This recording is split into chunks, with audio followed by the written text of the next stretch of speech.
June 5ರಂದು Aland ತಾಲೂಕಿನ ದುತ್ತರ್ಗಾಂವ್ ಗ್ರಾಮದ ಆಕಾಶ್ ಎಂಬ ಯುವಕನನ್ನು ಕೊಲೆ ಮಾಡಿದ ಕೊಲೆಗಡುಕರನ್ನು ಬಂಧಿಸಬೇಕು ಮತ್ತು ನೊಂದ ಕುಟುಂಬಕ್ಕೆ ಸರ್ಕಾರದಿಂದ ಸೌಲಭ್ಯ ನೀಡಬೇಕು ಎಂದು ಶೋಷಿತ ಜನಜಾಗೃತಿ ವೇದಿಕೆಯ ಬಸವರಾಜ ಜೋಳಿ ಆಗ್ರಹಿಸಿದರು. ಕಲಬುರಗಿಯ ಪತ್ರಿಕಾ ಭವನದಲ್ಲಿ ಕರೆದ ಸುದ್ದಿಗೋಷ್ಠಿಯನ್ನು ಉದ್ದೇಶಿಸಿ ಮಾತನಾಡಿದ ಅವರು, ಜೂನ್ 5ರಂದು ಆಳಂದ ತಾಲೂಕಿನ ದುತ್ತರ್ಗಾಂವ್ ಗ್ರಾಮದ ಆಕಾಶ್ ಮಂಗ್ನನ್ನು ಕೊಲೆ ಮಾಡಿ ನೇಣು ಹಾಕಿರುವ ಘಟನೆಯು ಅಮಾನವೀಯವಾಗಿದೆ. ಕೊಲೆಗಡುಕರು ಯಾವುದೇ ಜಾತಿಗೆ ಸೇರಿದವರಾಗಲಿ, ಎಷ್ಟೇ ಪ್ರಭಾವಿತರಾಗಿರಲಿ, ಕಾನೂನು ಕೈ ತೆಗೆದುಕೊಂಡು ಮಾರಣಾಂತಿಕವಾಗಿ ಮನಸ್ಸು ಇಚ್ಛೆ ಹಲ್ಲೆ ಮಾಡಿ ಹೊಡೆದು ಸಾಯಿಸಿರುವುದು ಖಂಡಿಸುವಂತಹ ವಿಷಯವಾಗಿದೆ. ಆಕಾಶ್ ಮಾಂಗ್ ತಪ್ಪು ಮಾಡಿದ್ರೆ ಕಾನೂನಾತ್ಮಕವಾಗಿ ಅವನಿಗೆ ಶಿಕ್ಷೆ ನೀಡಬೇಕಾಗಿತ್ತು.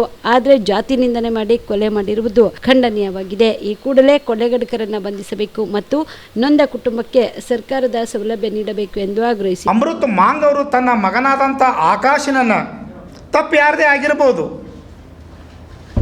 ಆದರೆ ಅವ್ರು ಯಾವಾಗ ತಾವು ಬದುಕು ನಡೆಸ್ತಕ್ಕಂಥ ಊರು ಮನೆ ಬಿಟ್ಟು ಬೇರೆ ಒಂದು ಊರಿಗೆ ಬರ್ತಾರೆ ಅಂತಂದರೆ ಅವರಿಗೆ ಯಾವುದೂ ಜಗಳ ಬೇಕಾಗಿಲ್ಲ, ಯಾರು ಉಸಾಪರಿ ಬೇಕಾಗಿಲ್ಲ, ದುಡಿದು ಬದುಕ್ತಕ್ಕಂಥ ಜನಗಳು.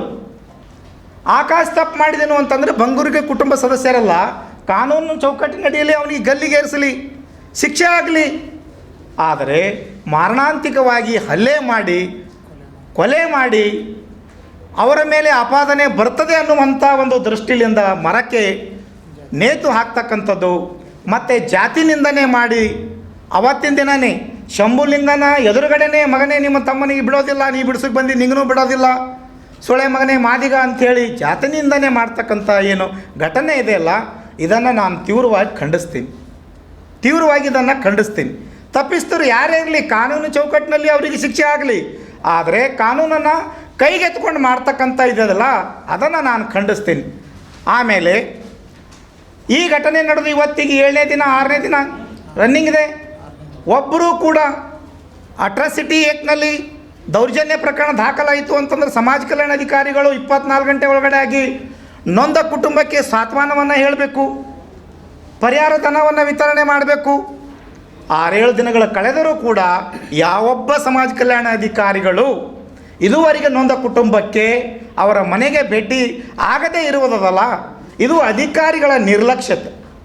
ಹಾಗಾಗಿ ನಾವುಗಳು ಪತ್ರಿಕಾಗೋಷ್ಠಿಯ ಮಾಧ್ಯಮದ ಮೂಲಕ ಇಂಥ ಅಮಾನವೀಯ ಘಟನೆಯನ್ನು ಖಂಡಿಸಿ ಕೂಡಲೇ ಪತ್ರಿಕಾಗೋಷ್ಠಿಯ ಮೂಲಕವಾಗಿ ಮುಖ್ಯಮಂತ್ರಿಗಳಾಗಿರ್ತಕ್ಕಂಥ ಡಿ.ಕೆ. ಶಿವಕುಮಾರ್ ಅವರಿಗೆ ಮತ್ತು ಗೃಹ ಮಂತ್ರಿಗಳಾಗಿರ್ತಕ್ಕಂಥ ಪ್ರಿಯಾಂಕ ಖರ್ಗೆ ಸಾಹೇಬರಲ್ಲಿ ನಾನು ಮನವಿಯನ್ನು ಮಾಡ್ತೀನಿ. ಒತ್ತಾಯಪೂರ್ವಕವಾಗಿ ಅವರಿಗೆ ಕೂಡಲೇ ಬಂಧಿಸಬೇಕು.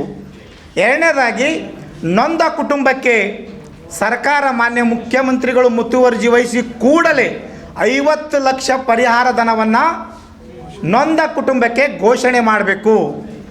2 ಎಕರೆ ಜಮೀನಿಯನ್ನು ಅವರು ಬದುಕು ಮಾಡ್ಕೋಬೇಕು. ದುಡಿದು ಹಾಕ್ತಕ್ಕಂಥ ಮಗನೇ ಸತ್ತು ಹೋಗಿಬಿಟ್ಟ, ವಯಸ್ಸಾದ ತಂದೆಗಳು ಜೀವನ ನಡೆಸೋದಾದರೂ ಹೇಗೆ? ಅವರ ಉಪಜೀವನ ನಡೆಸಲು ಸರ್ಕಾರ 2 ಎಕರೆ ಭೂಮಿಯನ್ನು ಘೋಷಣೆ ಮಾಡಬೇಕು. Aditya multi speciality trauma emergency 24x7 ತುರ್ತು ಚಿಕಿತ್ಸಾ ಸೌಲಭ್ಯವುಳ್ಳ ಆಸ್ಪತ್ರೆ. ತಜ್ಞ ಅನುಭವಿ ವೈದ್ಯರ ತಂಡದಿಂದ ಆದಿತ್ಯ ಮಲ್ಟಿ ಸ್ಪೆಷಾಲಿಟಿ ಆಸ್ಪತ್ರೆಯಲ್ಲಿ ರಿಯಾಯಿತಿ ದರದಲ್ಲಿ ಚಿಕಿತ್ಸೆ. ಕಲಬುರಗಿ ಮೂಲದ ಡಾಕ್ಟರ್ ಆದಿತ್ಯ ಖಾಜಾ ಅವರು MBBS, MS ortho, MI, PD, ED, FR, CS, TR and ortho, FR, CS, ED ಪದವಿ ಮುಗಿಸಿದ ಕಲ್ಯಾಣ ಕರ್ನಾಟಕ ಭಾಗದ ಮೊದಲ ಆರ್ಥೋಪೆಟಿಕ್ ವೈದ್ಯರು. ಡಾಕ್ಟರ್ ಆದಿತ್ಯ ಖಾಜಾ ಅವರು Hyderabad, Mumbai, south Korea, England ವಿವಿಧ ದೇಶಗಳಲ್ಲಿ ಸೇವೆ ಸಲ್ಲಿಸಿದ ಅನುಭವಿ ತಜ್ಞ ವೈದ್ಯರಾಗಿದ್ದು, ಇವರ ನೇತೃತ್ವದ ತಜ್ಞ ವೈದ್ಯರ ತಂಡದಿಂದ ಇವಾಗ ಕಲಬುರಗಿಯ ಆದಿತ್ಯ ಮಲ್ಟಿ ಸ್ಪೆಷಾಲಿಟಿ ಆಸ್ಪತ್ರೆಯಲ್ಲಿ ರಿಯಾಯಿತಿ ದರದಲ್ಲಿ ಗುಣಮಟ್ಟದ ಚಿಕಿತ್ಸೆ, hi-tech digital X-ray, Belgium imported machine, arthroscopy and laparoscopy, 4K with 3 chip camera, first in Kalyana Karnataka, American imported machine, trauma drills and saw, American imported